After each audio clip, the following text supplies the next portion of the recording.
चलिए आज हम लोग इस क्लास में बात करेंगे प्रतियोगिता दर्पण 2024 मार्च प्रतियोगिता दर्पण मार्च 2024 में राष्ट्रीय घटनाक्रमों में जो भी खबरें दी गई है, जो भी सूचनाएं दी गई है, इंफॉर्मेशन दी गई है, उनके बारे में बात करेंगे। ठीक है, इस बार नए तरीके से आप लोगों को हम पढ़ाने जा रहे हैं, चर्चा करने जा रहे हैं। पहले डिजिटल बोर्ड पे होता था पेज, ठीक है, लेकिन उसमें कुछ दिक्कतें थी, कुछ आपत्तियां थी, तो इसलिए उसको दरकिनार करते हुए और बहुत सारे छात्रों का के द्वारा अनुरोध किया जा रहा था फोन पे या और तरीके से कि कुछ नोट डाउन करवाया जाए, और नोट डाउन करवाने से आपके कॉपी में रहेगा, बेटर रहेगा, एक कलेक्शन हो जाएगा। एक 12 महीने का जब भी एग्जाम दीजिएगा तो कॉपी पलट के आप देख सकते हैं। तो ये हम तरीका अपना रहे हैं। राष्ट्रीय घटनाक्रम के एक एक इंफॉर्मेशन का एनालिसिस करेंगे यहाँ, और जो इम्पोर्टेंट पॉइंट है ये ऑब्जेक्टिव वस्तुनिष्ठ उसको भी लिखवाएंगे, और एनालिटिकल पहलू जो है उस पर भी बात करेंगे। ठीक है, केवल कॉपी में किताब में अंडरलाइन करने से नहीं होगा, नोट भी करना होगा। तो ये वीडियो देखने से पहले आप लोग अपने सामने प्रतियोगिता दर्पण 2024 मार्च का पेज पलट लीजिएगा। राष्ट्रीय घटनाक्रम हम की शुरुआत करते हैं। क्या राष्ट्रीय घटनाक्रम की शुरुआत करते हैं, और पहले भी मैंने कई बार बताया प्रतियोगिता दर्पण के घटनाक्रमों का उल्लेख करते हुए कि आपको मेंटल डायरिया से बचना है। डिजिटल डायरिया, मेंटल डायरिया से बचना है। बहुत सारा अनावश्यक जो इन्फॉर्मेशन है वो डायरिया, जिस तरह बहुत सारा कुछ खा लेने से क्या होता है, डायरिया की स्थिति होती है, उसी तरह अनाप शनाप इन्फॉर्मेशन रखने से भी डायरिया, मेंटल डायरिया की स्थिति बनती है। उससे बचना है। राजहंस की तरह आपको बनना पड़ेगा। इन्फॉर्मेशन रेवोल्यूशन का जमाना है। राजहंस क्या करता है? काल्पनिक पक्षी है जो दूध और पानी में दूध पी लेता है और पानी छोड़ देता है। ठीक है, तो आपको भी वही करना है, जो इम्पोर्टेंट इन्फॉर्मेशन है उसी को ये करना है। तो राष्ट्रीय घटनाक्रम में सबसे पहला घटनाक्रम जो है, सबसे पहला जो इन्फॉर्मेशन है वो हम लिखते जाएंगे, और उससे संबंधित जो भी पॉइंट है वो भी लिखवाते जाएंगे। एनालिटिकल पहलू जो है उन पहलुओं के बारे में भी बोलते चले जाएंगे। सबसे पहला है अयोध्या में राम मंदिर में प्राण प्रतिष्ठा, देश भर में उल्लास।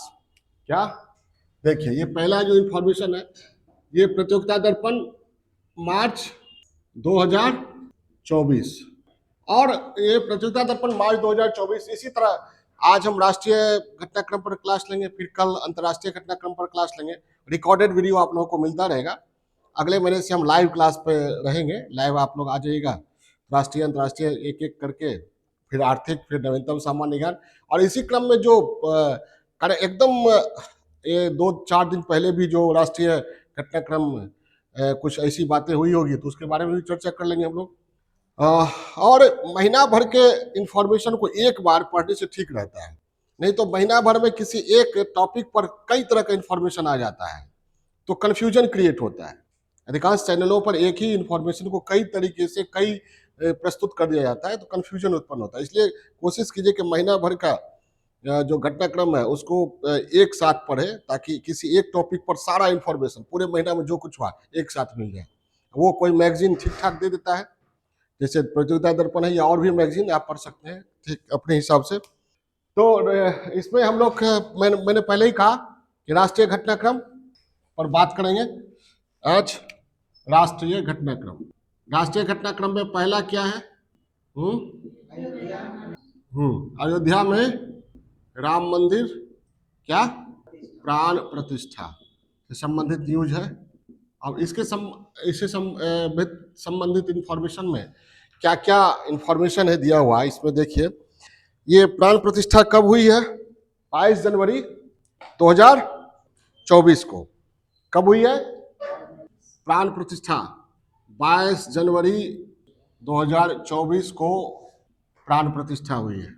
ठीक है, बालक रामलला की मूर्ति में प्राण प्रतिष्ठा का समारोह संपन्न हुआ। कब? 22 जनवरी 2024।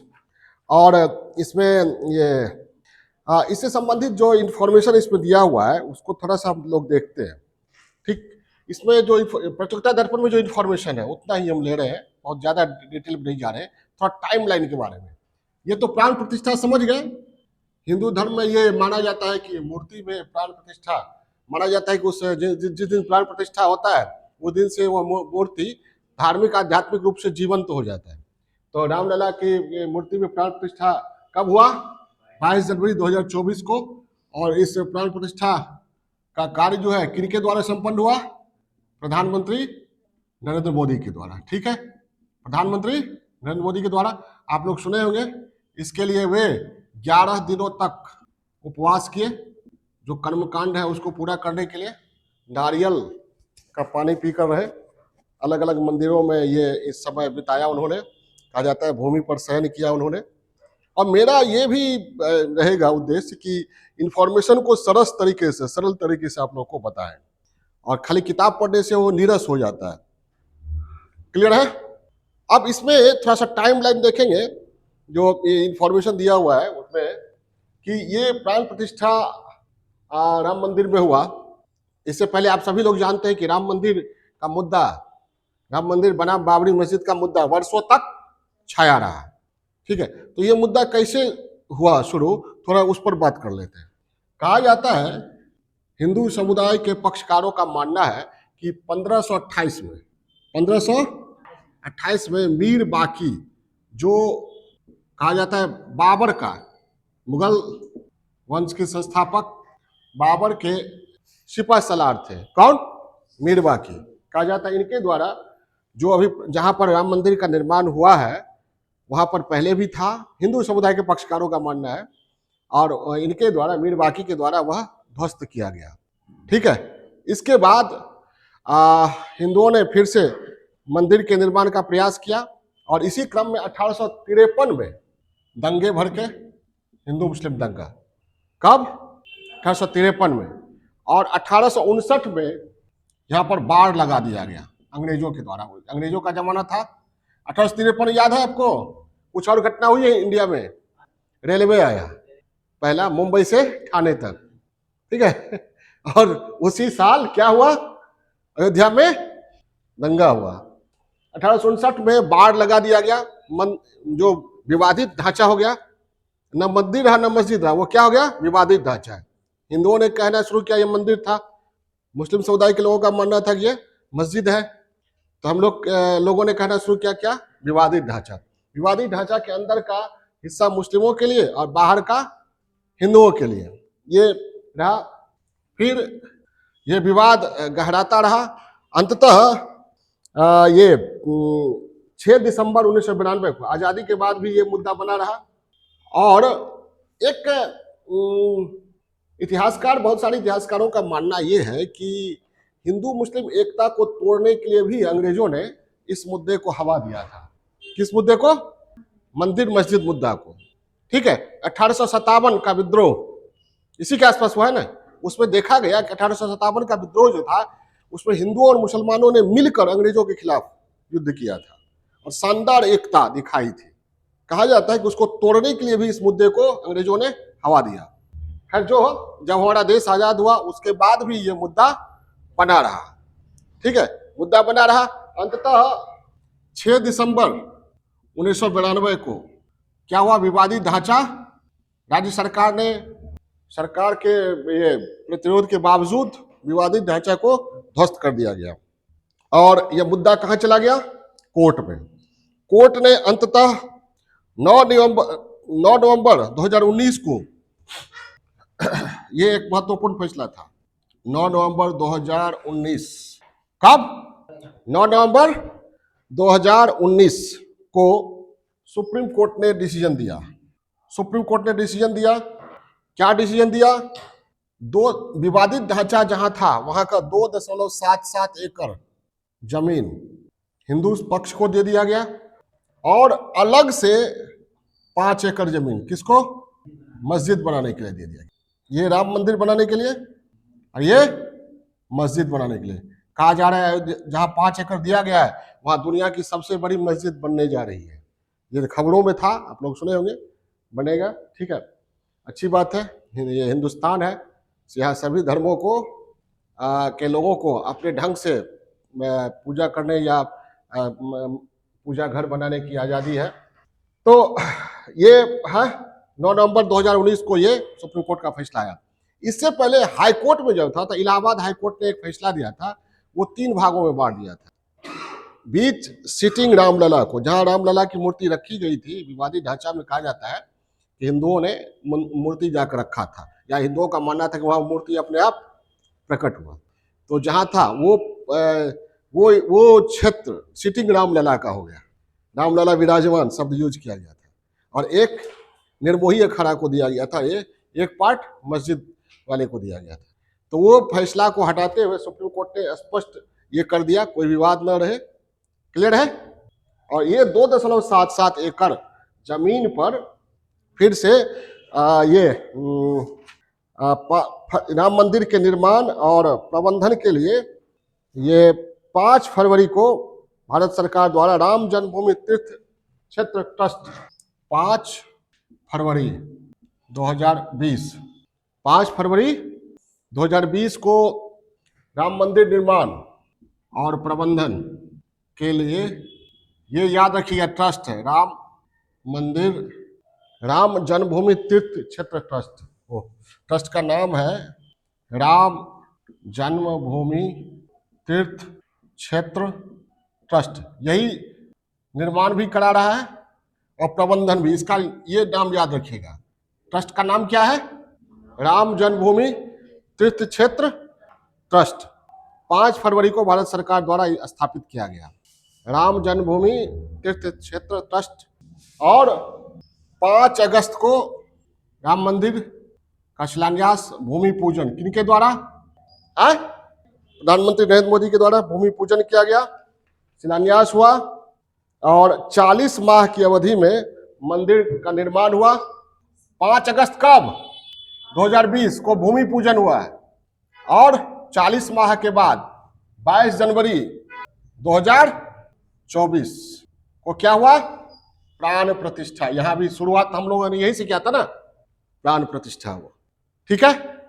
अब यहां पर एक तो ये है कि मंदिर निर्माण के वास्तुकार, मुख्य वास्तुकार, आर्किटेक्ट कौन है? चंद्रकांत सोमपुरा। क्या? सोमपुरा। और रामलला की जो मूर्ति है उसके निर्माता कौन है? अरुण योगीराज। अरुण योगीराज बहुत प्रसिद्ध मूर्तिकार है। रामलला की मूर्ति काले पत्थर से बनी हुई है। क्लियर है? सारा कुछ हो गया। सुप्रीम कोर्ट का फैसला कब आया? कब आया? 2019 को। निर्माण और प्रबंधन के लिए ट्रस्ट राम जन्मभूमि तीर्थ क्षेत्र ट्रस्ट की स्थापना कब हुई? 2020 को। भूमि पूजन कब हुआ? 5 अगस्त 2020 को। प्राण प्रतिष्ठा कब हुआ? 22 जनवरी 2024 को। वास्तुकार कौन है? चंद्रकांत सोमपुरा। और मूर्तिकार कौन है? अरुण। किस पत्थर से? काले पत्थर से। ठीक है। तो जो काम की खबरें थी वो संपन्न हुई। यहां पर आगे बढ़ते हैं हम लोग। और दूसरा, आप चाहे तो स्क्रीनशॉट ले सकते हैं, जो लोग नहीं उतार पाए बाद में उतार सकते हैं, लेकिन कोशिश कीजिए कि वीडियो सुनते ही ये करें। और अगले बार से तो लाइव रहेंगे, अप्रैल दर्पण लेकर जब हम आएंगे तो लाइव रहेंगे। कोशिश कीजिए कि उसी समय आप लोग लिखते जाइए। तो ये सारी घटना एक साथ हो गई ना, सारी घटनाओं की बात एक साथ हो गई। ओके। दूसरी खबर क्या है? दूसरा इंफॉर्मेशन, 75वें गणतंत्र दिवस की पूर्व संध्या पर राष्ट्र के नाम संबोधन में राष्ट्र की उपलब्धियों का राष्ट्रपति द्वारा उल्लेख। हर एक साल हमारे यहाँ गणतंत्र दिवस मनाया जाता है। ये 75वां गणतंत्र दिवस था, और गणतंत्र दिवस के एक दिन पहले राष्ट्र के नाम संबोधन प्रस्तुत किया जाता है। किसके द्वारा? राष्ट्रपति के द्वारा। तो ये संबोधन कब हुआ है? एक दिन पहले, 26 जनवरी। 25 जनवरी 24 क्यों कह रहे हो? 25 जनवरी को ये गणतंत्र दिवस की पूर्व संध्या पर होता है। ये इसको मिटाए हम। चलिए ठीक है। इसके बाद आते हैं हम, दूसरा इंफॉर्मेशन है 75वें गणतंत्र दिवस की पूर्व संध्या पर राष्ट्र की उपलब्धियों का राष्ट्रपति द्वारा उल्लेख। 75वें गणतंत्र दिवस कि पूर्व संध्या पर राष्ट्र के नाम संबोधन, यानी हर बार होगा ये, तो किनके द्वारा होगा? पहली बात राष्ट्रपति के द्वारा होता है। तो कब होगा भाई पूर्व संध्या पर? 25 जनवरी को होगा। इस साल हुआ है तो 2024 लग जाएगा। ठीक है, अब क्या क्या बातें इन्होंने उल्लेख किया अपने संबोधन में। ठीक है, मोटा मोटी बहुत सारे इंफॉर्मेशन दिया हुआ है, उतना नहीं जाना है। क्या किन किन बातों का? राष्ट्र की उपलब्धि होगा। राष्ट्र के नाम संबोधन में क्या होता है? राष्ट्र की उपलब्धि होगा। तो 2023 में क्या क्या उपलब्धियां रही आप लोग तो पढ़े ही। सबसे शानदार उपलब्धि जिनकी चर्चा हमारी राष्ट्रपति द्रौपदी मुर्मू ने की है, क्या? चंद्रयान 3 लॉन्च, और चंद्रयान 3 ने रिकॉर्ड बनाया। क्या? चंद्रमा के दक्षिणी ध्रुव पर उतरने वाला पहला सफल लैंडिंग हुई चंद्रयान 3 की, और इस तरह रिकॉर्ड बनाया। ये विश्व रिकॉर्ड है अपने आप में। और इसके साथ ही राष्ट्रपति ने यह भी उल्लेख किया है G20 का सफल आयोजन। अब G20 नहीं रहा, G21 हो गया। ये तो पढ़ा ही होगा आप लोगों ने। G20+1 में कौन आ गया? अफ्रीकन यूनियन आ गया। तीसरा, आदित्य L1 की चर्चा किया इन्होंने। इसके जरिए आप लोग ये भी देख सकते हैं ना कि 23 में क्या क्या उपलब्धियां रही।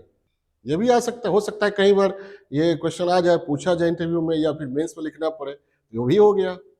इकट्ठा उपलब्धियां क्या? आदित्य L1 के बारे में ये राष्ट्रीय घटनाक्रम इंफॉर्मेशन भी दिया हुआ है। सितंबर में छोड़ा गया था और जनवरी में L1 पॉइंट पे आदित्य L1 पहुंच गया। L for Lagrange point. ठीक है, 5 लैग्रांज पॉइंट है पृथ्वी और सूर्य के बीच में। लैग्रांज पॉइंट क्या है? जहां पर पृथ्वी और सूर्य का गुरुत्वाकर्षण संतुलित रहता है। यहाँ पर आदित्य L1 रहकर आसानी से सूर्य की गतिविधियों का अध्ययन कर सकता है। कितना किलोमीटर की दूरी पर है? 15 लाख किलोमीटर की दूरी पर।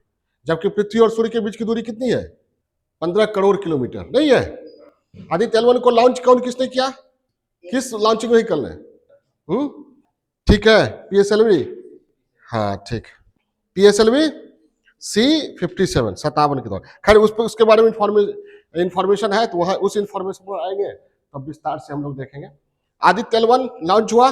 इसके साथ साथ देश का पहला एक्सरे पोलरीमीटर सैटेलाइट एक्सपोसैट, इसके बारे में भी राष्ट्रीय घटनाक्रम में इंफॉर्मेशन दिया हुआ है, तो एनालिसिस करेंगे वहां पर। ये 4 बहुत महत्वपूर्ण उपलब्धियां रही 2023 की। किस क्षेत्र में? यह भी पूछा जा सकता है, भारतीय अंतरिक्ष कार्यक्रम में क्या उपलब्धियां रही हाल के दशक में या हाल के वर्षों में? शानदार उपलब्धियां क्या क्या? चंद्रयान, आदित्य L1, एक्सपोसैट, ये 3 उपलब्धियां। 4 हम कह रहे थे, 3। और एक क्या है? G20 का सफल आयोजन। ये चर्चा जिसकी इन्होंने किया है। इसके बाद अपने संबोधन में हमारी देश की राष्ट्रपति ने चर्चा किया कि खाद्यान्न उपलब्ध कराने के लिए जो योजना, मुफ्त खाद्यान्न उपलब्ध कराने के लिए जो योजना चलाई गई थी महामारी के काल में, कोरोना काल में, उनको 5 वर्ष तक के लिए हमारी सरकार ने बढ़ा दिया ना मुफ्त खाद्यान्न।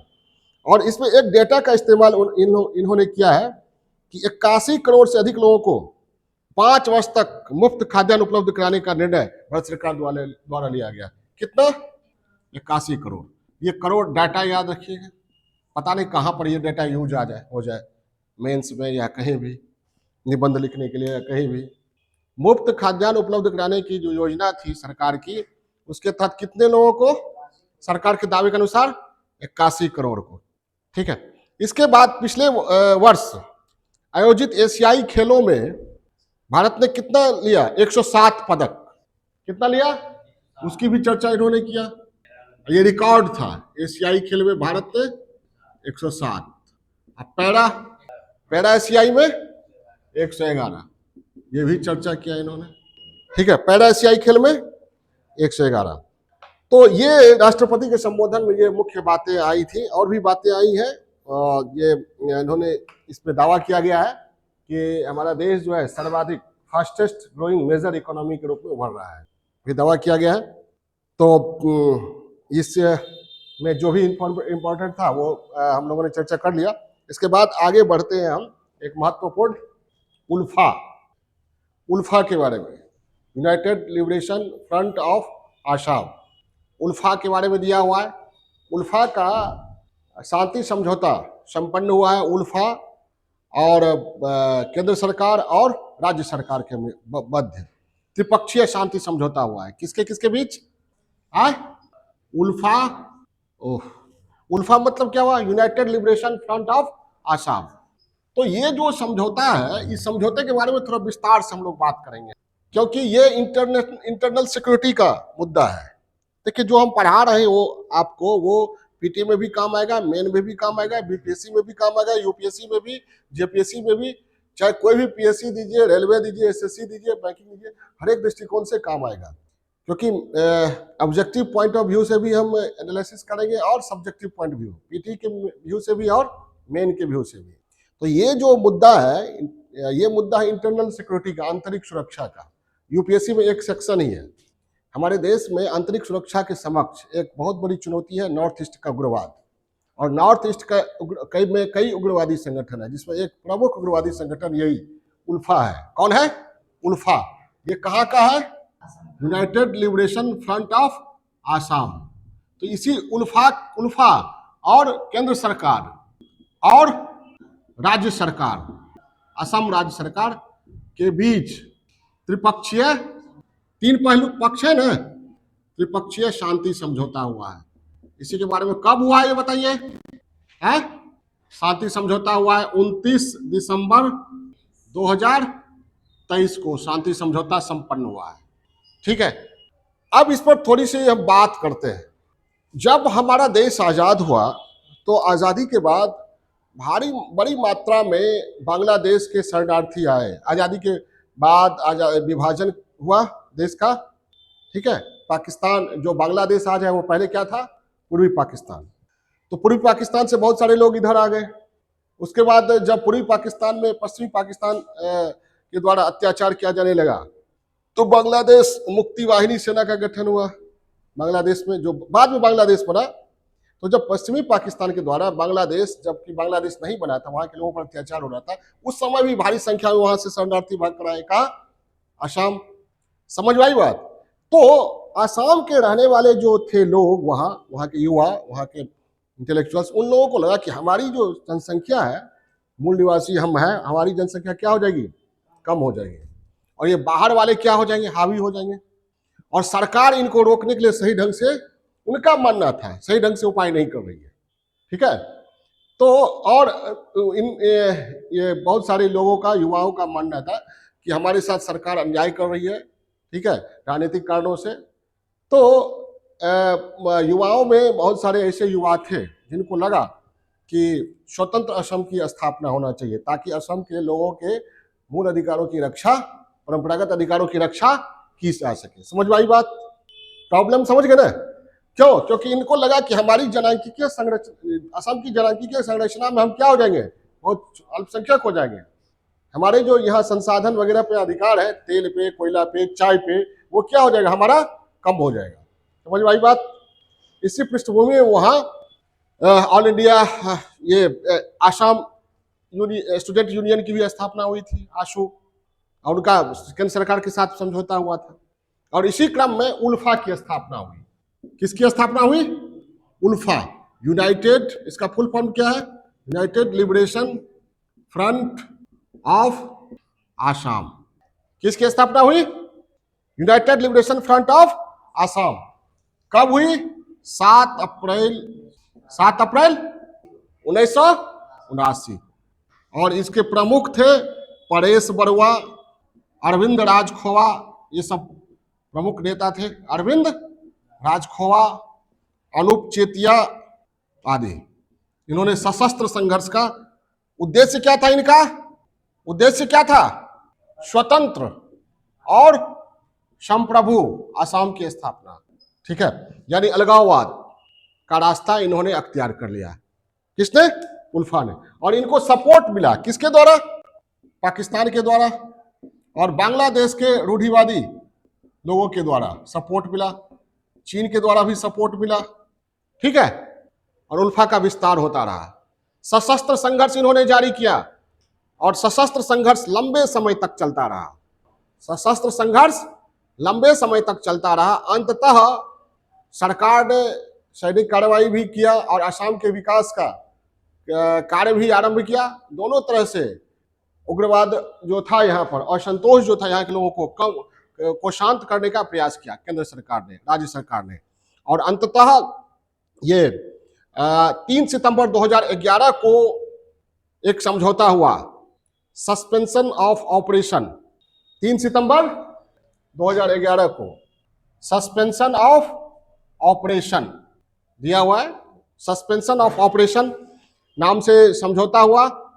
और इस समझौता में क्या हुआ, सरकार ने आश्वासन दिया कि इन उग्रवादियों के विरुद्ध, उल्फा के विरुद्ध जो अभियान चलाया जा रहा है उसको लंबित कर दिया जाएगा। ठीक है, बदले में उग्रवादियों ने कहा कि हम वार्ता के लिए जारी है, मुख्य धारा में आने के लिए तैयार है। और 12 वर्षों तक, क्या 12 वर्षों तक वार्ता चली। और अंततः कब, 29 दिसंबर 2023 को समझौता संपन्न हुआ। 29 दिसंबर 2023 को समझौता संपन्न हुआ। और लेकिन इस समझौते में अरविंद राजखोवा और अनूप चेतिया गुट ही शामिल हुआ। इन्होंने समझौता किया। लेकिन उल्फा का एक गुट है, परेश बरुआ गुट, जो संस्थापक सदस्य भी रहे, गुट समझौते से बाहर है अभी भी। कौन गुट बाहर है? परेश बरुआ गुट समझौते से बाहर है। ठीक है, लेकिन समझौता कब संपन्न हुआ? 29 दिसंबर 2023 को। किस गुट के साथ? अरविंद राजखोवा और अनूप चेतिया गुट के साथ। समझौता क्या हुआ कि ये सभी अपने दल को भंग कर देंगे और समाज की मुख्य धारा में शामिल होंगे। सरकार ने भी वादा किया कि असम के बहुमुखी विकास का प्रयास किया जाएगा, वहां के लोगों के अधिकारों की रक्षा की जाएगी। ठीक है, ओके।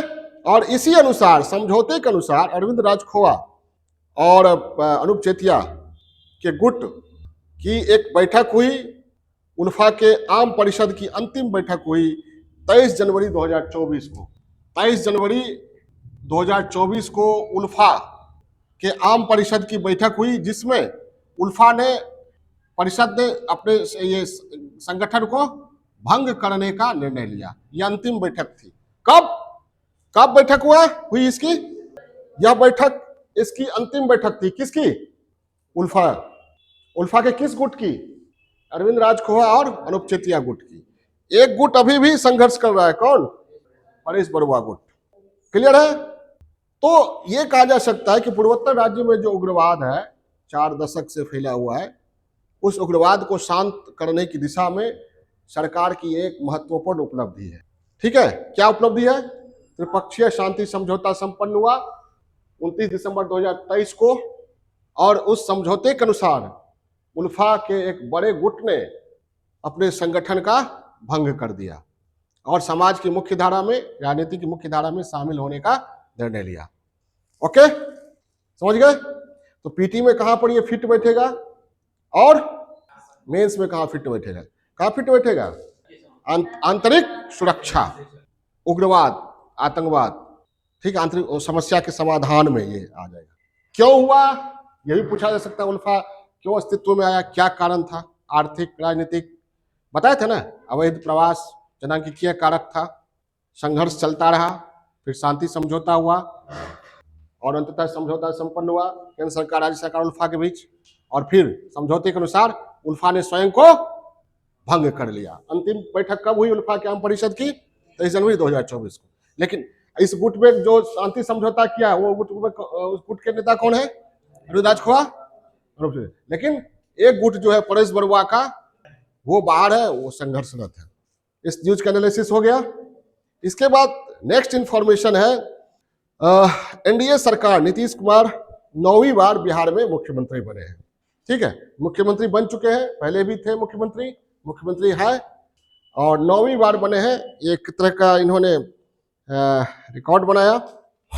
ठीक, तो इतना ही खाली इस पे इंपॉर्टेंट है, आगे हम लोग बढ़ेंगे। चलिए, इसके बाद नेक्स्ट इंफॉर्मेशन है प्रतियोगिता दर्पण 2024 मार्च, हम लोग एनालिसिस कर रहे हैं और पेज नंबर 14 पे है। इंफॉर्मेशन है 126 दिन की यात्रा के पश्चात सौर वेधशाला आदित्य लैग्रांज 1, ठीक है, संक्षेप में इसको आदित्य L1 भी कहा जाता है, लैग्रांज L1 पॉइंट पर स्थापित भारत के सौर मिशन की बड़ी कामयाबी। यानी ये आदित्य L1, ठीक है, क्योंकि ये आदित्य क्यों नाम दिया गया है? क्योंकि सूर्य का पर्यायवाची शब्द है क्या? आदित्य।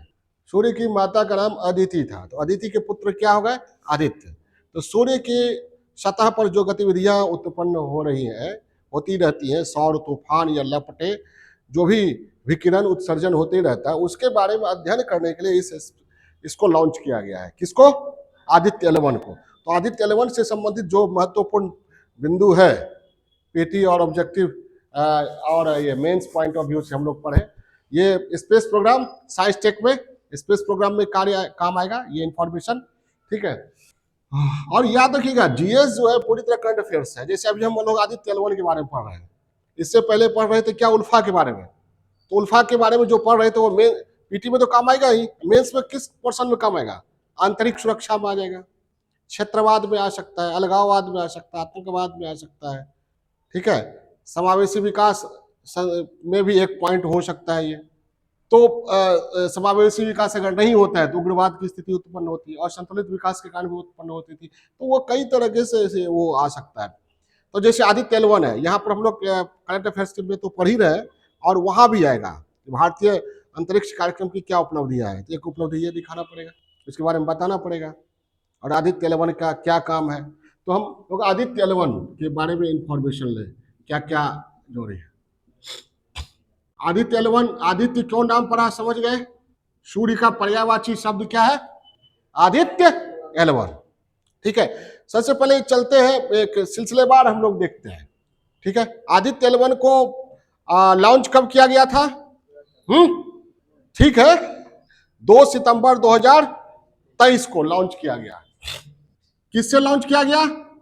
PSLV C57। ये क्या है? PSLV polar satellite launching vehicle है। Polar satellite launching vehicle C57 से लॉन्च किया गया। कब किया गया? कब किया गया? 2 सितंबर 2023 को। देखिए सैटेलाइट जो है, पोलर सैटेलाइट लॉन्चिंग व्हीकल, ऐसे, ठीक है, ऐसे होगा। यहाँ आदित्य L1 होगा, ये PSLV हो गया, ये अंतरिक्ष कार्यक्रम जो हम पढ़ाते हैं उसमें रहता ही है। एक इन्फॉर्मेशन आप लोगों को दे दे कि 9 मार्च से पीटी की बीपीएससी फाउंडेशन टेस्ट सीरीज शुरू करने जा रहे हैं हम। एनसीईआरटी, करंट अफेयर्स और ये घटना चक्र जैसे और भी प्रीवियस ईयर्स के क्वेश्चंस हैं, तो टॉपिक वाइज ले रहे हैं। 9 मार्च से 26 अगस्त तक 30 टेस्ट होगा, उसमें आप शामिल हो सकते हैं। और इसके बारे में इंफॉर्मेशन टेलीग्राम पर मिल जाएगा, जिसका लिंक डिस्क्रिप्शन में दिया हुआ है। ठीक है, आगे चलते हैं हम लोग। 2 सितंबर को 2023 को इसे लॉन्च किया गया। किसके द्वारा? आदित्य L1 का लॉन्चर कौन था? PSLV। देखिए ये लॉन्चिंग व्हीकल है और इस पर पेलोड होता है। लॉन्चिंग व्हीकल जिसको ले जाता है वो क्या होता है? पेलोड। तो PSLV C57 का लॉन्चर कौन था? पेलोड कौन था? आदित्य L1। ठीक है, तो ये ले गया और इसको किस पॉइंट पे स्थापित करना था? L1 point. क्या? L1 point. L for Lagrange, L for Lagrange point. अब ये लैग्रांज पॉइंट क्या है? लैग्रांज बिंदु क्या है, इसके बारे में पढ़ेंगे हम लोग। एक खगोलवेत्ता थे जोसेफ लुई लैग्रांज। कौन? जोसेफ लुई लैग्रांज खगोलवेत्ता थे। जोसेफ लुई लैग्रांज खगोलवेत्ता थे। इन्हीं के ये जो नाम में लैग्रांज लगा हुआ, उसी के नाम पर ये पड़ा लैग्रांज पॉइंट। लैग्रांज पॉइंट को खोजने में इनकी भूमिका रही होगी। और लैग्रांज पॉइंट है क्या? तो ये सूर्य और पृथ्वी के बीच स्थित पॉइंट है, जिस पर कोई वस्तु रहेगा तो उस पर लगने वाला गुरुत्वाकर्षण सूर्य का भी और पृथ्वी का क्या होगा? संतुलित होगा। समझ आई बात? L1 पॉइंट समझ गए? वह बिंदु जहां सूर्य और पृथ्वी का गुरुत्वाकर्षण संतुलित रहेगा। और यहाँ पर ये आदित्य L1 रहकर सूर्य की सतह पर होने वाले तूफान, उठने वाले तूफान, लपटे, विकिरण उत्सर्जन का अच्छे ढंग से अध्ययन कर सकेगा। ये कितनी दूरी पर है? L1 इस तरह का 5 पॉइंट है। और जिस ऑर्बिट में है उस ऑर्बिट को क्या कहते हैं?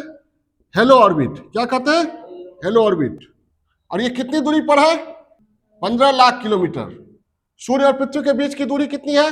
15 करोड़ किलोमीटर। L1 पॉइंट कितनी दूरी पर है? 15 लाख किलोमीटर। ठीक है, सारा पीटी का इफेक्ट है। क्लियर है? अब कब ये लॉन्च हुआ था PSLV GC57 जो था, अपने यात्री कौन? आदित्य L1। गाड़ी कौन? PSLV C57। PSLV C57 अपने यात्री आदित्य L1 को लेकर कब चला? 2 सितंबर 2023। 126 दिन की यात्रा करने के बाद पहुंच गया कब पहुंचा ये? 6 जनवरी 2024। 126 दिन की यात्रा के पश्चात ये पहुंचा कब? 6 जनवरी 2024। 6 जनवरी 2024 को क्या हुआ? L1 पॉइंट पर स्थापित हो गया। और ये यहां से जो गया, L1 पॉइंट कितनी दूरी पर है? 15 लाख किलोमीटर पर है। लेकिन आदित्य L1 जो गया है इस दूरी पर, तो वो तो चक्कर काटते हुए गया ना, तो उसको कम से कम, ये यहां पर जो इंफॉर्मेशन दिया हुआ है प्रतियोगिता दर्पण में, 37 लाख किलोमीटर की यात्रा करनी पड़ी।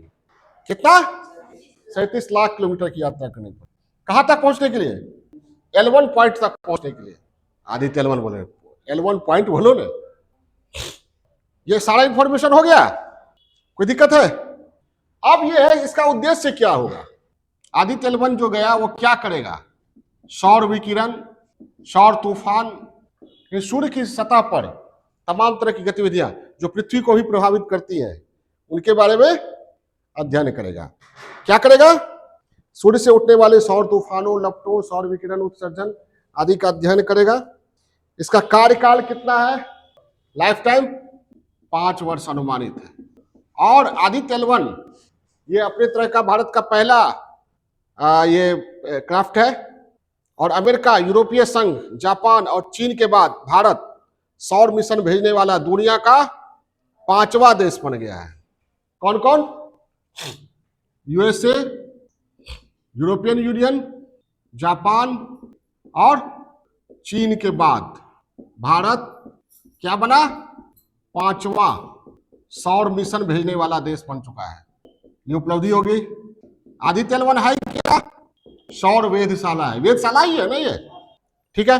अब इसमें देखिएगा आप, इसमें 7 वैज्ञानिक पेलोड दिया हुआ है। आदित्य L1 का जो पर भी कुछ होगा वो आदित्य L1 का पेलोड हो गया।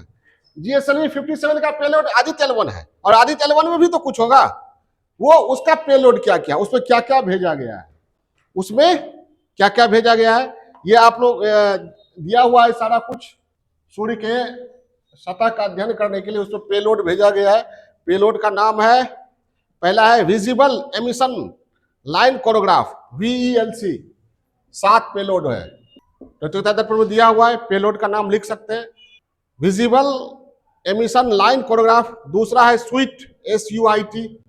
SUIT का फुल फॉर्म क्या है? Solar ultraviolet imaging telescope. Solar ultraviolet energy imaging telescope. कहाँ है तुम्हारा ध्यान? ठीक है। उसके बाद है हेलियोस, नहीं, सोलेक्स, SOLEX। तीसरा सोलेक्स। सोलेक्स का फुल फॉर्म क्या दिया हुआ है बताइए? Solar low energy x-ray spectrometer. Solar low energy x-ray spectrometer, ठीक है। चौथा क्या है? फिर सोलेस बोल रहा है, हेलियोस। चौथा हेलियोस। हेलियोस का फुल फॉर्म क्या है?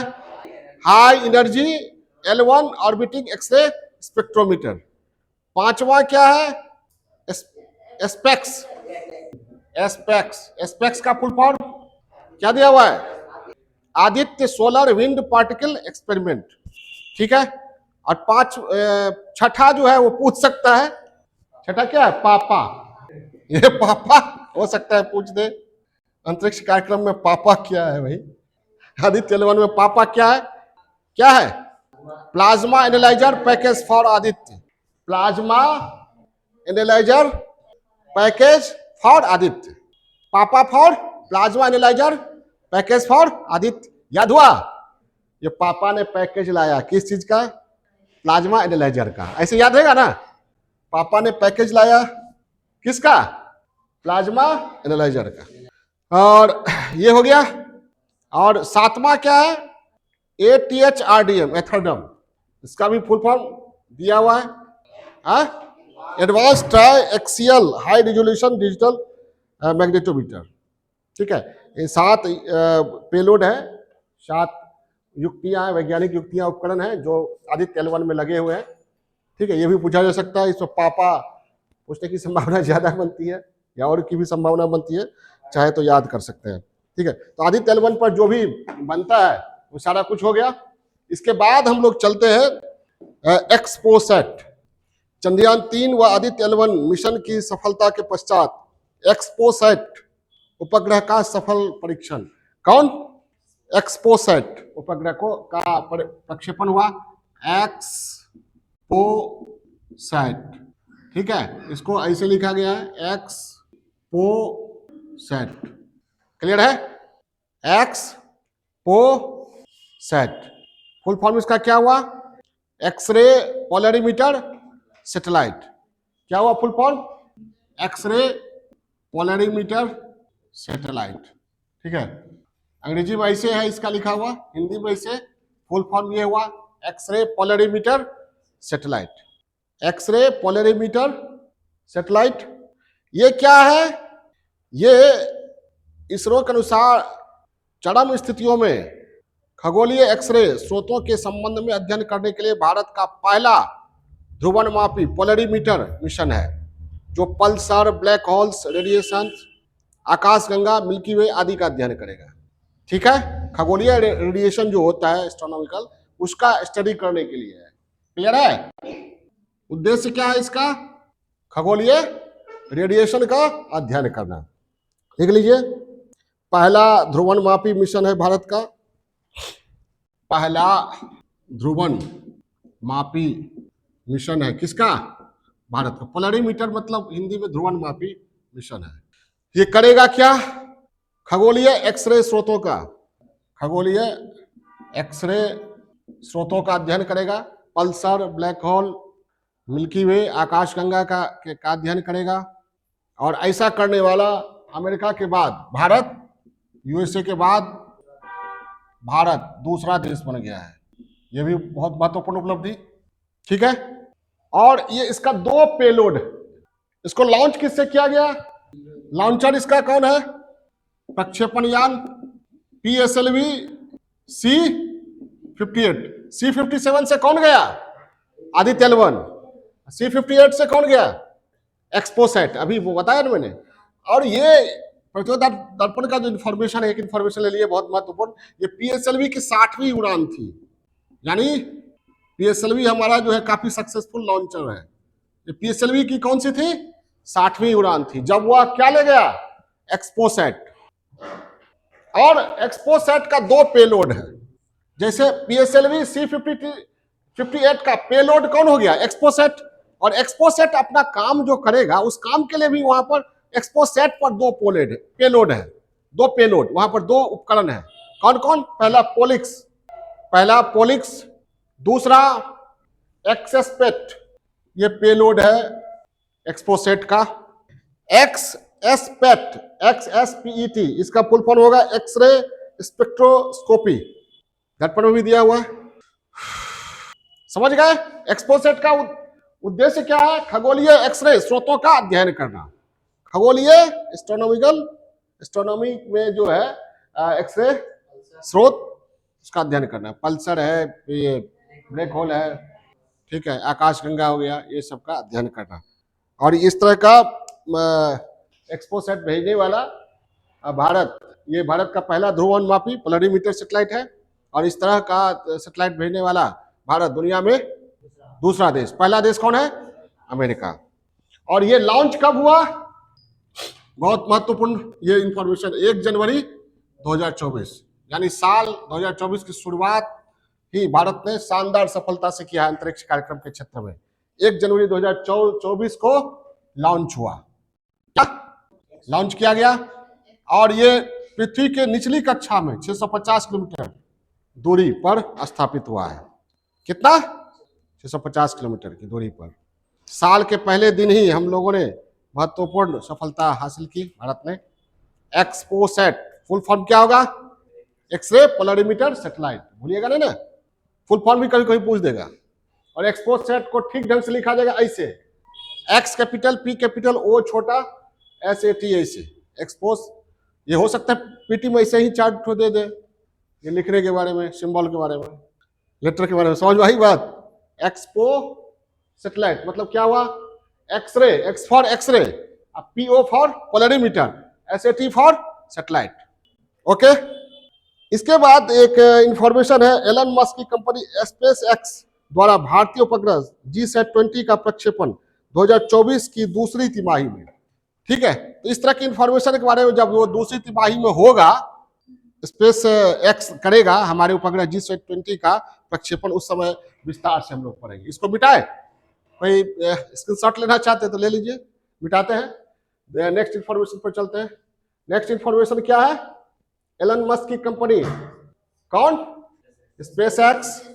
इसे भी आप देख रहे हैं, इस इंफॉर्मेशन में ये भी है कि एलन मस्क की कंपनी का नाम क्या है, एक स्पेस एक्स।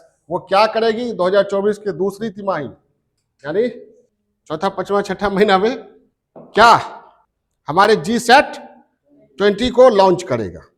ठीक है, और GSAT-20 को लॉन्च करने के लिए स्पेस एक्स का समझौता किससे हुआ है, न्यू स्पेस इंडिया लिमिटेड, जो इसरो की वाणिज्यिक शाखा है। NSIL नाम सुने ना, इसरो की वाणिज्यिक शाखा NSIL के साथ डील हुआ है, किसका, स्पेस एक्स का। और ये NSIL क्या है, इसरो की वाणिज्यिक शाखा है। इसरो की एक और वाणिज्यिक शाखा है, पढ़ाए होंगे आप लोग को, अंतरिक्ष corporation of India limited, ACIL, Antrix corporation of India limited. ठीक है, क्लियर है। ये पहला अवसर है जब एलन मस्क की इस अमेरिकी कंपनी स्पेस एक्स के साथ NSIL, new space India limited ने समझौता किया है। और NSIL का जो लॉन्चर है, जैसे हमारा लॉन्चर है ना, PSLV, GSLV, LV-M3, बाहुबली किसको कहा गया, LV-M3 को बाहुबली कहा गया। LV-M3 को क्या कहा गया, बाहुबली। उसी तरह ये जो है स्पेस एक्स का जो लॉन्चर है, लॉन्चिंग व्हीकल है, उसका नाम है फाल्कन 9। फाल्कन याद रखिएगा, फाल्कन किसका लॉन्चर है, स्पेस एक्स का। फाल्कन 9 रॉकेट से ही ये 8300 किलोग्राम का GSAT-20 भेजा जाएगा। समझ गए, बढ़िया से कर दे क्या, एक समझौता हुआ है, हालांकि ये उस समय फिर इंफॉर्मेशन में आएगा। समझौता हुआ किसके किसके साथ, न्यू स्पेस इंडिया लिमिटेड, और किसके साथ, स्पेस एक्स। स्पेस एक्स किसकी कंपनी है, एलन मस्क की, और NSIL क्या है, हमारे इसरो की वाणिज्यिक शाखा। ठीक है, दोनों के बीच समझौता हुआ है। क्या समझौता हुआ है, GSAT-20 को लॉन्च किया जाएगा, किसके द्वारा, स्पेस एक्स की लॉन्चिंग व्हीकल कौन है, फाल्कन 9 के द्वारा। GSAT-20 बताया गया ये 8300 kg का होगा, कितने का, 8300 kg का। ठीक है, इसके बाद चलते हैं हम लोग, नेक्स्ट इंफॉर्मेशन है, ये देश के सबसे लंबे सी ब्रिज का उद्घाटन, जिस ब्रिज का नाम दिया गया है क्या, अटल ब्रिज। ये मुंबई को नवी मुंबई से जोड़ने के लिए है, जिसके बीच की दूरी ऐसे 2 घंटे होती है, कितनी होती है, 2 घंटे, और ये कम होकर अब हो गया है 20 मिनट, मुंबई से नवी मुंबई। इसका उद्घाटन कब हुआ, 12 जनवरी 2024 को। और देश में समुद्र पर बनाए गए इस दूसरे पुल की लंबाई कितनी है, 16.5 किलोमीटर है, 16.5 किलोमीटर। इस तरह का पहला ब्रिज देश में कब बनाया गया, ये बांद्रा है ना, मुंबई वर्ली बांद्रा वर्ली सी लिंक बनाया गया था। इस पे उतना यही इंपॉर्टेंट है, अटल ब्रिज किसको किसको जोड़ने वाला, मुंबई से नवी मुंबई, बस इतना इंफॉर्मेशन, इससे ज्यादा ये नहीं लेना है, बहुत बहुत। उसके बाद ये स्वच्छ सर्वेक्षण 2023, ये थोड़ा सा देख ले। अब हम महीना भर का जो घटनाक्रम है वो प्रतियोगिता दर्पण के सहारे ही डेली लिया करेंगे, 4 दिन 5 दिन 6 दिन, 1-1 घंटा 1.5 घंटा का। बाद में लाइव होगा, अभी तो रिकॉर्डेड वीडियो हो जाएगा, अगले बार से लाइव रहेगा 1-1 घंटे का डेली, उसमें जितना इंफॉर्मेशन आ सके सब एनालिसिस करते हुए आगे बढ़ते जाएंगे। तो स्वच्छ सर्वेक्षण में 2023 में सबसे प्रथम स्थान पर इसको जारी किया गया कब, 11 जनवरी 2024 को। स्वच्छ सर्वेक्षण 2023 जारी कब किया गया, 11 जनवरी 2024 जारी किनके द्वारा किया गया? हाँ, जारी किनके द्वारा किया गया? खाली सामने रखे हुए हैं किताब। तो वो तो जारी करता ही है ना, आवासन एवं शहरी कार्य मंत्रालय। ठीक है, जारी किनके द्वारा किया? राष्ट्रीय भारत मंडपम में राष्ट्रपति श्रीमती द्रौपदी मुर्मू के द्वारा किया गया। मंत्रालय आवासन एवं शहरी मंत्रालय बिहार में नगर विकास आवास विभाग कहा जाता है, नगर विकास आवास मंत्रालय का मंत्रालय द्वारा जारी किया गया। प्रथम स्थान पर कौन रहा? इंदौर। कोई नहीं, इंदौर और सूरत। अरे इंदौर और सूरत एक साथ, ये ना है, इंदौर सूरत। इसके बाद कौन है? नवी मुंबई है ना। और सबसे स्वच्छ छावनी बोर्ड, महू छावनी बोर्ड को घोषित, ये सबसे स्वच्छ शहर है ना, सबसे स्वच्छ शहर। इसे सबसे स्वच्छ छावनी बोर्ड कौन? कंटेनमेंट बोर्ड महू, महू ही है ना, महू छावनी बोर्ड। कहाँ है ये?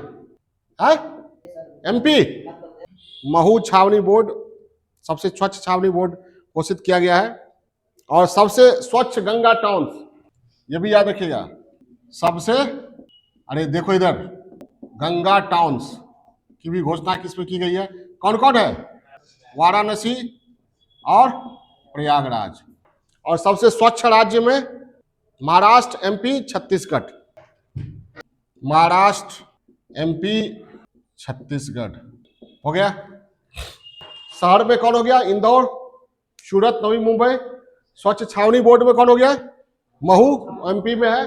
स्वच्छ गंगा टाउन्स में कौन हो गया? वाराणसी, प्रयागराज। सबसे स्वच्छ राज्य महाराष्ट्र, एमपी, छत्तीसगढ़। ठीक है, ओके। इसके बाद जो इंफॉर्मेशन है वो चीतों के बारे में इंफॉर्मेशन है, ये बार बार आता रहता है। चीतों को छोड़ा गया था नामीबिया से लाकर, कहा?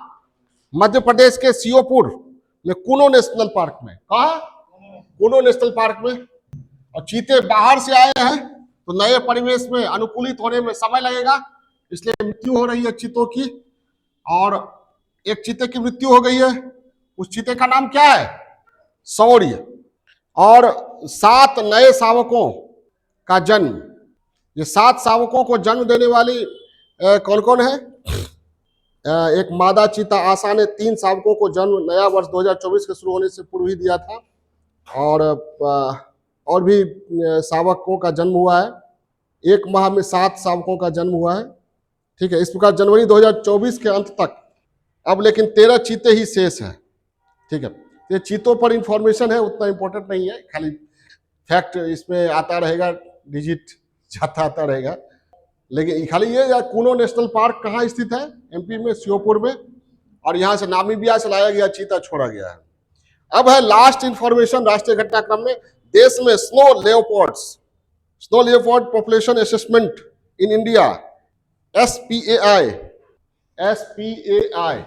Snow leopard population assessment in India. क्या ये सर्वेक्षण हुआ था? कब से कब? 2019 से 23 के बीच 2 चरणों में हुआ था। क्या इसका फुल फॉर्म क्या होगा? Snow leopard population assessment in India. 2 चरणों में सर्वेक्षण हुआ था और ये जारी किया गया। इसके तहत देश में कुल कितने हिम तेंदुए हैं? Snow leopards. ये स्नो लियोपार्ड्स पे ये पॉपुलेशन स्नो लियोपार्ड कितने हैं देश में? 718। सबसे ज्यादा कहाँ है? लद्दाख में। कितने हैं? 477। और देश के कितने राज्यों में है? लद्दाख, उत्तराखंड, हिमाचल प्रदेश, अरुणाचल प्रदेश, सिक्किम, जम्मू कश्मीर। सब ये डिसेंडिंग ऑर्डर में दिया हुआ है। हो सकता है कभी ऐसे भी पूछ दे। डिसेंडिंग ऑर्डर में चलिएगा, 19 लिखा गया है, 718 होगा। तो लियोपार्ड की संख्या में डिसेंडिंग ऑर्डर में राज्य को अरेंज कीजिएगा तो क्या होगा? पहले पर लद्दाख, दूसरे पर उत्तराखंड, तीसरे पर हिमाचल प्रदेश, फिर अरुणाचल, सिक्किम, लास्ट में क्या है? जम्मू कश्मीर। ठीक है, और लियोपार्ड को IUCN international union for conservation of nature, अंतर्राष्ट्रीय प्रकृति संरक्षण संघ द्वारा वल्नरेबल वर्ग में घोषित किया गया है। वल्नरेबल याद रखेगा, इसमें कोटि होती है, लुप्त, शुभेद्य, आयुषण जारी करता है कि कौन कौन जानवर लुप्त होने के कगार पर है या लुप्त हो चुका है, ठीक है। तो उसमें एक कैटेगरी है वल्नरेबल और सुरक्षित। उस श्रेणी में, वल्नरेबल श्रेणी में, अंग्रेजी में, हिंदी में और भी शब्द दिया रहता है, अंग्रेजी में एक ही वर्ड है वल्नरेबल। तो वल्नरेबल श्रेणी में शामिल किया गया है किसको? स्नो लियोपार्ड को। इसलिए इसका ये पॉपुलेशन सेंसस असेसमेंट किया गया, याद रहेगा ना। अब पूरे दुनिया में विश्व में हिम तेंदुओं की संख्या 3000 से 7,000 के बीच अनुमानित है। अनुमान भी लगाया गया है तो 3000 से 7,000 बड़ा लंबा अनुमान का रेंज है, ठीक है। स्नो लियोपार्ड को आयुषियन ने किस श्रेणी में वर्गीकृत किया है? वल्नरेबल, ठीक है। भारत में कितनी संख्या है? 718। ये संख्या कब सामने आई है? 2023 में, जिसमें एक snow leopard population assessment India सर्वेक्षण हुआ था 2019 से 23 के बीच 2 चरणों में। उसके तहत इसे जारी कौन किया है? जाहिर है पर्यावरण, वन एवं जलवायु परिवर्तन मंत्रालय ने जारी किया। मंत्री कौन है? श्री भूपेंद्र यादव। 30 जनवरी 2024 को ये राष्ट्रीय वन्य जीव बोर्ड की बैठक में इसे जारी किया गया, ठीक है। ये हो गया लास्ट। इसके बाद हम लोग नेक्स्ट नेक्स्ट सेशन में अंतर्राष्ट्रीय घटनाक्रम पर बात करेंगे, ओके। फिर आप लोगों को बता दे रहे हैं 1 मिनट कि प्रतियोगिता दर्पण लेके बैठिएगा और जो इन्फॉर्मेशन हम देते हैं उसको लिखने का प्रयास कीजिएगा। एक बार में छूट जाए तो रिकॉर्डेड वीडियो रहेगा ही यूट्यूब पर, उसको बढ़िया से देखिएगा।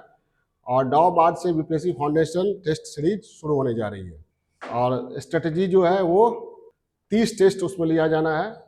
वो टेलीग्राम पर डाला गया है और इस टेलीग्राम का लिंक मेरे चैनल के डिस्क्रिप्शन में आप देख सकते हैं।